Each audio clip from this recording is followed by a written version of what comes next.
One of the things that might not be as well known about the cause is how hard it was to get started, because his family was really interested in promoting that cause for a while. But they had a hard time getting a bishop who would say yes to take the cause.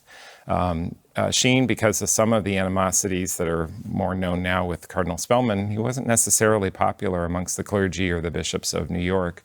And so the Bishop of Rochester, Bishop Clark, was not interested in taking the cause. I don't know what Cardinal O'Connor would have thought about it, but Cardinal Egan, I know, did not express interest. In fact, sometimes they said, well, we have so many causes in New York. We're working on all these causes, and these are going to be much better causes. They're going to be much more successful. Bishop Sheen, people, I think, might have thought of him as maybe a bit of a proud or an arrogant man, and they thought this cause isn't going to go anywhere. And that's not the way it turned out. And actually, he's not nearly what he was reported to be.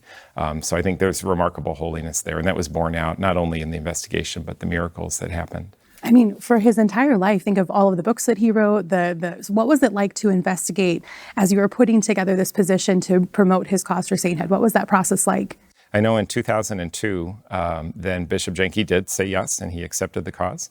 And that was the work that Msgr Sozman did. It's an exacting work. There's a questionnaire that's prepared. It has well over 100 questions, I think 150 questions. And over 100 people were interviewed, and every person has to be asked, and they have to probe very diligently into all the details of his life and it's the practice of his virtues. A sign of just how much work was done is the fact that it took until 2008 for Msgr Sozman to complete that work.